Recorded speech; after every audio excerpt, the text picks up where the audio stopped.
ये कार्यक्रम सत्य घटनाओं से प्रेरित है। जिनके साथ यह घटनाएं घटी उसकी वास्तविकता उन्हीं तक सीमित है। भूत प्रेतों के होने पर यह चैनल कोई दावा नहीं करता है और ना ही उनका प्रोत्साहन करता है। हमारे शास्त्रों में 13वीं श्राद्ध और पिंडदान की पूजा के बारे में बहुत कुछ लिखा गया है। हम जब भी हमारे किसी करीबी को खोते हैं तब ये सब बातें हमें जानने, सुनने और देखने को मिलती हैं और हमारे बड़े बुजुर्ग शास्त्रों की बातों में पूरा यकीन रखते हैं। लेकिन आज के युग में कई बार जब हम परंपराओं को बिना उसके मूल उद्देश्य को समझे उसका निर्वहन करने लगते हैं, तब वे परंपराएं कालांतर में मात्र एक दिखावा और अंधविश्वास बन के रह जाती हैं। आप सोच रहे होंगे कि आज मैं हिंदू धर्म के शास्त्रों की बात क्यों कर रहा हूं, क्योंकि आज की हमारी कहानी में आपको कुछ ऐसा ही सुनने को मिलेगा। जी हाँ, प्रदीप और उसका परिवार, उन्होंने कभी सोचा नहीं था कि जो प्रेत आत्माओं की कहानियां उन्होंने आज तक सुनी थी, वैसी ही आत्माओं का सामना कभी उन्हें करना पड़ेगा। आइए जानते हैं पूरी कहानी कि आखिर ऐसा क्या हुआ था उनके साथ। नमस्कार दोस्तों, आप सुन रहे हैं द हॉरर शो। प्रदीप एक मिडिल क्लास फैमिली से बिलोंग करता था। उसके बचपन में ही उसके पिताजी की डेथ हो गई थी और उसकी मां ने ही उसे पाल पोस कर बड़ा करा था। प्रदीप एक एमएनसी में दिल्ली में जॉब करता था और उसकी शादी होने वाली थी। एक दिन उसकी मां ने उससे बोला कि अब तेरी शादी होने वाली है तो तू एक घर ले ले। प्रदीप को मां की बात सही लगी और उसने घर की तलाश शुरू कर दी। उसने एक प्रॉपर्टी डीलर से बात की कि उस डीलर ने उसे कई घर और फ्लैट दिखाए, लेकिन प्रदीप को कभी कोई फ्लैट पसंद नहीं आता था तो कभी कोई फ्लैट उसके बजट से बाहर था। कुछ महीनों की तलाश के बाद प्रदीप को एक फ्लैट मिला जो शहर की अच्छी लोकेशन पर था और उस फ्लैट की कीमत भी काफी कम थी। प्रदीप को यह फ्लैट उसके किसी कलीग ने बताया था और प्रदीप ने फ्लैट के ओनर से बात करके उसे खरीद लिया। प्रदीप बहुत खुश था और उसने ये खुशखबरी अपनी मां को दी और कुछ ही महीनों में प्रदीप की शादी हो गई और वो अपनी पत्नी और मां को लेकर दिल्ली आ गया। प्रदीप को अपने परिवार के साथ इस घर में रहते हुए करीबन 3 महीने हो चुके थे कि एक दिन रात में अचानक प्रदीप की पत्नी को कुछ आवाज आई। वो आवाज बड़ी अटपटी थी, लेकिन रश्मि ने सोचा कि यह आवाज शायद उनके पेट शैगी की है और उसने उस आवाज को नजरअंदाज कर दिया और अपने पलंग पे आके सो गई। फिर कुछ दिनों के बाद एक दिन रात में प्रदीप की मां गहरी नींद में थी। अचानक उन्हें लगा कि कोई उनकी चादर खींच रहा है। वो अचानक से उठ गई और बहुत डरी हुई थी। उन्होंने उठकर लाइट जलाकर देखा तो वहां सब कुछ नॉर्मल था। उन्हें उस वक्त कुछ समझ नहीं आ रहा था और फिर उन्होंने सोचा कि अब मैं बूढ़ी हो गई हूं तो शायद ये मेरा वहम होगा, लेकिन वो वहम नहीं था, वो एक हकीकत थी। उस घर में मां और रश्मि के साथ कुछ ना कुछ अजीब हो चुका था और अब बारी थी प्रदीप की।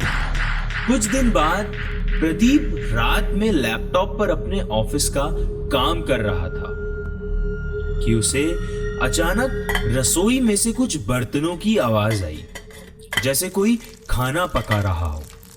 प्रदीप ने देखा तो रश्मि उसके बगल में सो रही थी। प्रदीप ने सोचा कि हो सकता है मां हो, लेकिन मां को इतनी रात को खाना बनाने की क्या जरूरत पड़ गई। प्रदीप के मन में ये सवाल उसको परेशान कर रहा था। प्रदीप ने बाहर जाकर देखा तो रसोई की लाइट बंद थी और रसोई में कोई नहीं था। अगले ही पल प्रदीप को ऐसा लगा कि मानो रसोई में किसी की आंखें चमक रही हो। प्रदीप ने उसे छोड़ अपनी मां के कमरे का दरवाजा खोलकर देखा तो उसकी मां गहरी नींद में सो रही थी। ये सब देख प्रदीप थोड़ा डर गया था और उसे कुछ अजीब सा महसूस हो रहा था। दिन पर दिन ये हादसे अब बढ़ने लगे थे और एक दिन रात में रश्मि को स्टोर रूम में से किसी औरत के रोने की आवाज आई। रश्मि वहां देखने गई तो वो देखती है कि स्टोर रूम में कोई लंबे बालों की परछाई खड़ी है और वहां से रोने की आवाज आ रही है। वो दृश्य देख रश्मि घबरा जाती है और मानो उसकी रूह कांप जाती है। वो दृश्य देख रश्मि को अपनी आंखों पे यकीन नहीं होता है और सीधे अपने कमरे में आकर सो जाती है, क्योंकि वो एहसास बहुत डरावना था और रश्मि बहुत ज्यादा डर गई थी। अगले दिन जब सुबह प्रदीप उठा तो उसने देखा कि उसकी मां खाना बना रही है और रश्मि सो रही है। प्रदीप ने जब उसे उठाया तो उसने देखा कि रश्मि का शरीर मानो ज्वालामुखी की तरह तप रहा हो। रश्मि को बहुत तेज बुखार था तो प्रदीप ने डॉक्टर को दिखाने के लिए कहा तो उसकी मां ने उसे साफ मना कर दिया। यह आश्चर्य की बात थी और वो बोली कि ये डॉक्टर को दिखाने वाला बुखार नहीं है, ये बुखार डर के कारण हुआ है। प्रदीप को कुछ समझ नहीं आ रहा था कि उसकी मां ये सब क्या बोले जा रही है। प्रदीप की मां उसे बताती है कि इस घर के अंदर कोई काली शक्ति का निवास है, कोई आत्मा है यहाँ जो हमें परेशान कर रही है। मुझे पिछले कुछ दिनों से ही घर में इसका एहसास हो रहा था और रात को बहू के साथ भी शायद कुछ ऐसी ही घटना हुई है। तो प्रदीप ने अपने साथ हुई घटना के बारे में भी अपनी मां को बताया। उसकी मां ने उससे बोला कि तुम किसी बड़े पंडित को घर पे बुला कर लाओ और वही इस समस्या का समाधान करेंगे। प्रदीप को अब थोड़ा समझ में आया कि आखिर क्यों इस फ्लैट की कीमत बाजार में बाकी फ्लैट से कम थी। उसने सोसाइटी में रहने वाले लोगों से उस फ्लैट के बारे में जानकारी जुटानी चाहिए तो उसका सर चकरा गया। उसे पता चला कि इस घर में रहने वाले पुराने किराएदार, वो पति पत्नी इसी घर में सुसाइड करके मर गए थे और उनकी आत्मा इस घर में आज भी भटकती है। प्रदीप अब बहुत ही ज्यादा डर गया था और उसने अपनी मां को ये सारी बातें बताई। उन्होंने किसी करीबी से किसी बड़े पंडित जी का पता मिला और प्रदीप उनके पास गया और उनको अपने घर की सारी समस्याओं के बारे में बताया। पंडित जी ने उसके घर आकर सब कुछ देखा और एक पूजा करने को कहा और कहा कि आत्मा कौन है और क्यों परेशान कर रही है।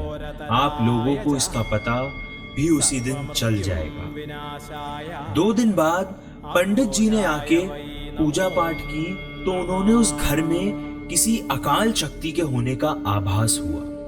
पंडित जी ने हवन वगैरह करके उस घर का शुद्धिकरण किया। पंडित जी को अपनी विद्या से पता चला कि अकाल मृत्यु होने के कारण इनकी अंतिम क्रिया पूर्ण विधि विधान से नहीं होने की वजह से दोनों पति पत्नी को मुक्ति नहीं मिली, जिसके कारण उनकी आत्मा अभी भी इस घर को अपना आवास मान रही है। और जो पंडित जी ने बताया वो सुनकर प्रदीप और उसकी मां दोनों के पैरों तले मानो जमीन खिसक गई हो। उन्होंने बताया कि ये पति पत्नी कोई और नहीं, तुम्हारे चाचा और चाची हैं। ये 27 साल पहले जब तुम अपनी माँ के पेट में थे, तब तुम्हारे पिताजी को धोखा देकर यहाँ आ गए थे और 6 साल पहले इनके बच्चों ने इन्हें धोखा दे दिया और इसी वजह से इन्होंने यहाँ आत्महत्या कर ली। प्रदीप को कुछ समझ नहीं आ रहा था, लेकिन उसकी माँ को सब समझ आ चुका था। प्रदीप ने पंडित जी से पूछा कि ये कैसे हो सकता है? जो घर मैंने खरीदा उसमें पहले मेरे ही परिवार के लोग रहते थे और आखिर मैं ही क्यों? पंडित जी ने उसे कहा कि पुत्र, इस धरती पे हर चीज की एक वजह होती है। शायद ईश्वर की यही इच्छा थी कि तुम यहाँ आओ और अपने चाचा चाची को मुक्ति दिलाओ। पंडित जी ने काफी देर तक घर में पूजा वगैरह की और घर को पूर्ण रूप से नकारात्मक शक्ति से मुक्त करा दिया। और पंडित जी ने उन्हें इनका पिंडदान और श्राद्ध करने के लिए कहा। और ये सब करने के बाद प्रदीप और उसके परिवार को वो आत्माएं कभी नहीं दिखी। लेकिन जब भी वो हादसा उन्हें याद आता है तो वो लोग उस रात चैन से सो नहीं पाते हैं। ऐसा लगता है कि मानो ये सब कल की ही तो बात थी।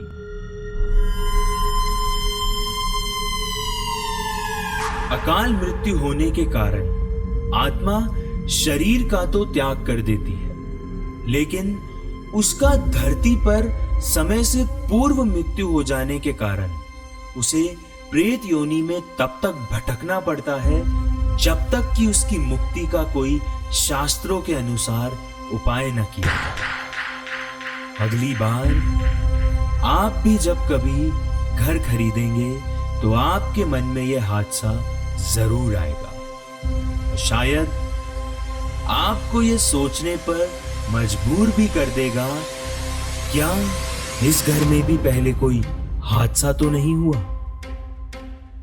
आत्माओं का कोई रंग रूप नहीं होता। वो कभी भी किसी भी वक्त आपसे मुलाकात कर सकती है। क्या पता इस वक्त वो आपके बगल में ही बैठी है। आज की कहानी में बस इतना ही। जल्द ही मुलाकात होगी आपसे नई कहानी नए खौफ के साथ। अगर आप ये कहानी गाना.com, विंक म्यूजिक या स्पॉटिफाई पे सुन रहे हैं तो मुझे फॉलो जरूर करें और आप मेरे इंस्टाग्राम हैंडल को फॉलो कर सकते हैं नई कहानियों की लेटेस्ट अपडेट्स के लिए। और अगर आपके पास कोई कहानी है तो आप उन कहानियों को मेरे इंस्टाग्राम हैंडल पे मेरे साथ शेयर कर सकते हैं। आप मेरे YouTube चैनल पे इन कहानियों का लुत्फ विजुअल्स के साथ भी उठा सकते हैं। धन्यवाद। आप सुन रहे थे द हॉरर शो।